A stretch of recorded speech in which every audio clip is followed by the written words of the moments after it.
तुम्हारा फोन का स्क्रीन चमक रहा है, पर क्या तुम्हारा फ्यूचर भी चमक रहा है? जो चीज तुम छुप छुप के देखते हो सकता है वो तुम्हारी प्रोडक्टिविटी, रिलेशनशिप और दिमाग तीनों को स्लो कर रहा हो। आज हम बात करेंगे एक ऐसे एडिक्शन की जो अब ना जेंडर देखता है, ना एज, ना स्टेटस, सिर्फ तुम्हारा फोकस, फ्यूचर खा जाता है। Porn addiction. हम बात कर रहे हैं पॉर्न एडिक्शन की। सबसे पहले समझो, ये प्रॉब्लम कल की पैदाइश नहीं है। ह्यूमन क्यूरियोसिटी अबाउट सेक्सुअलिटी तो थाउजेंड ऑफ ईयर्स पुरानी है। कामा सूत्रा इंडिया में लिखा गया था और एंशिएंट रोमन और ग्रीक सिविलाइजेशन में भी इरोटिक आर्ट कॉमन था। लेकिन डिफरेंस ये था कि उस समय एक्सेस डिफिकल्ट था, एक्सपोजर लिमिटेड था।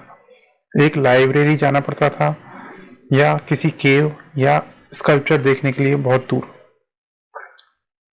फिर 20th सेंचुरी आया, मैगजीन्स आई, VHS टेप्स आए, CD रोम्स आई और फिर 2007 के बाद स्मार्टफोन, हाई स्पीड इंटरनेट, मतलब कि अनलिमिटेड अनफिल्टर्ड एक्सेस।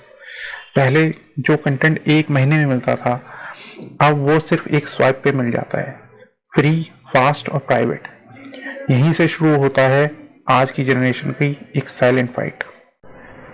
एक रिपोर्ट के हिसाब से India is the third largest consumer of online porn.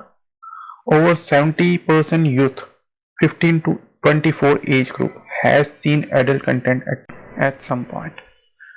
Women consumption has increased by 65% in the last 5 years. और सबसे पहली बार लोग porn देखते हैं एवरेज 12 से 13 साल की उम्र में। मतलब जब दिमाग फुली मैच्योर भी नहीं होता, डोपामिन का ओवरलोड शुरू हो जाता है। शुरुआत होती है क्यूरियोसिटी से। लड़का हो या लड़की, सबके दिमाग में एक ही बात होती है, एक बार देख लेते हैं। लेकिन जब तुम्हारा ब्रेन बार बार डोपामिन के शॉट लेने लगता है तो स्लोली तुम एडिक्टेड हो जाते हो उस हाई फीलिंग्स के लिए। ये एग्जैक्टली वैसे ही है जैसे शुगर या ड्रग्स वर्क काम करता है। Short term pleasure, long term damage.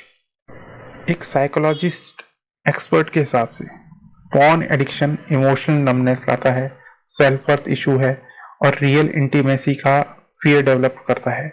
ये जेंडरलेस प्रॉब्लम है, लेकिन लड़कियों में इसे लेकर गिल्ट या इमोशनल शेम ज़्यादा होता है। अब इससे रियल डैमेज क्या होता है?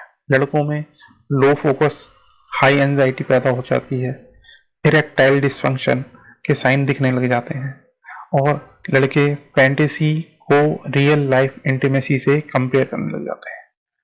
और दूसरी तरफ लड़कियां सीक्रेट गिल्ट और लो कॉन्फिडेंस से भर जाती हैं। इमोशनल ओवरथिंकिंग और डिससैटिस्फैक्शन उनकी बहुत बड़ी प्रॉब्लम है और वो अपनी बॉडी के इमेजेस का इशू पैदा कर लेती हैं। वो अपने आप को हीन भावना से भर लेती हैं। आप जो स्क्रीन पर देख रहे हैं वो एक स्क्रिप्टेड है, रियलिटी नहीं, वो फैंटेसी है, ध्यान रखना। लोग बोलते हैं भाई सब देखते तो हैं, नॉर्मल तो है।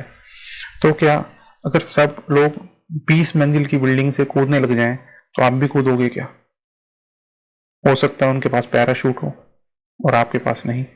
मत करो यार, सबसे पहले खुद की रिस्पेक्ट करो। फोन की मेमोरी फुल हो जाए चलेगा, पर अगर तुम्हारे दिमाग फैंटेसी से भर गया तो रियल लाइफ हमेशा बोरिंग लगेगी। एक्सेप्ट करो। सबसे पहला कदम है एक्सेप्टेंस। ये मत सोचना कि सिर्फ तुम देख रहे हो तो गलत है, लेकिन अगर तुम्हारा माइंड बार बार उसी डायरेक्शन में जा रहा है और तुम खुद को रोक नहीं पा रहे तो ये एडिक्शन है। और एक्सेप्टेंस का मतलब ये नहीं है कि तुम कमजोर हो, इसका मतलब ये है कि तुम ऑनेस्ट हो अपने आप से। दूसरा तरीका है, अक्सर तुम बोर होते हो, लोनली फील करते हो या स्ट्रेस में हो और तुम्हारा दिमाग बोलता है चल एक रील देख लेते हैं या एक वीडियो देख लेते हैं। फिर एक क्लिक से तुम वापस उसी लूप में चले जाते हो। तो अपने आप से पूछो, मैं क्या देख रहा हूँ? क्या मुझे प्यार चाहिए या अटेंशन, या बस दिमाग को टाइम पास चाहिए? जैसे ही तुम अपने ट्रिगर आइडेंटिफाई कर लोगे, तुम्हारा दिमाग तुम्हारे गुलाम नहीं रहेगा, तुम्हारा पार्टनर बन जाएगा। तुम्हारा फोन तुम्हारे पॉकेट में है, लेकिन उसका रिमोट कंट्रोल तुम्हारे हाथ में होना चाहिए, फोन के हाथ में नहीं। इंस्टॉल करो ऐप्स जैसे स्टे फोकस्ड, ब्लॉक साइट या डिजिटल वेलबींग, जो तुम्हें फोर्स करे ब्रेक लेने के लिए। एक शेड्यूल बनाओ जिसमें रात को फोन ऑटोमेटिकली लॉक हो जाए और दिमाग फ्री हो जाए। फोर्थ सॉल्यूशन, सुनने में अजीब लगता है पर ये मूवमेंट दुनिया भर में काफी लोगों की जिंदगी बदल चुका है। नो फैप चैलेंज या डोपामिन डिटॉक्स स्टार्ट करो। ये सिंपल गोल रखो, मैं 7 डेज क्लीन रहूंगा या फिर 14 डेज या 13 डेज, धीरे धीरे बढ़ाते रहो।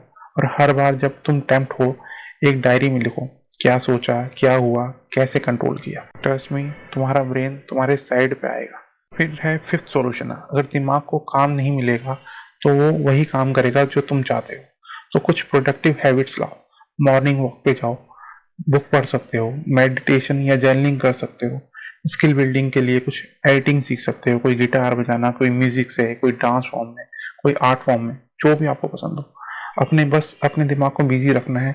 आपका दिमाग बिजी रहेगा तो आपका दिमाग क्लीन रहेगा। फिर है सिक्स्थ सॉल्यूशन, किसी ट्रस्टेड इंसान या थेरेपिस्ट से बात करो। देखो भाई, सब कुछ अकेले हैंडल करना आसान बात नहीं है। कभी कभी किसी से बात कर लेना भी सही रहता है। एक ट्रस्टेड दोस्त से, मेंटोर से या किसी प्रोफेशनल से, ये तुम्हारी हीलिंग जर्नी का फास्ट फॉरवर्ड बटन बन सकता है। थेरेपी लेने में कोई शर्म नहीं है, तुम अपने मेंटल हेल्थ के CEO.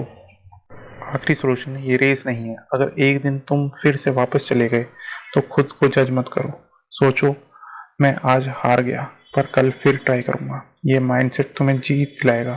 Remember, failing is not falling down, it's staying down. एक प्रॉमिस करो खुद से कि मैं अपने दिमाग को खुद के कंट्रोल में रखूंगा, स्क्रीन के कंट्रोल में नहीं। और कमेंट में लिखो, I deserve a better life. सोचिए, एक ही एग्ज़ाम है, कुछ लोग सफल होते हैं और कुछ लोग फेल, लेकिन फ़र्क सिर्फ मेहनत का नहीं, फ़र्क होता है सही नॉलेज और सही स्ट्रेटजी का। क्या हमें जो पढ़ाया या बताया जा रहा है, क्या उसका कोई दूसरा पहलू भी है? इस दुनिया में 2 तरह के बच्चे होते हैं, पहले वो जो अशिक्षित हैं और दूसरे वो जो खोए हुए हैं। तो अगर आप किसी एग्ज़ाम की तैयारी कर रहे हैं या आप नए नज़रिए से सोचना चाहते हैं, तो आप सही जगह पर हैं। ये चैनल आपके लिए एक गेम चेंजर हो सकता है। यहाँ मिलेगी आपको insightful knowledge, education specific content और वो समझ जो आपको सिर्फ मार्क्स ही नहीं बल्कि रियल लाइफ विजडम भी देगी। और हमारी वीडियो इन्फॉर्मेटिव और वैल्यूएबल लगती हो तो लाइक करें, अपना ओपिनियन कमेंट बॉक्स में लिखें और चैनल को सब्सक्राइब करना ना भूलें। धन्यवाद। जय हिंद।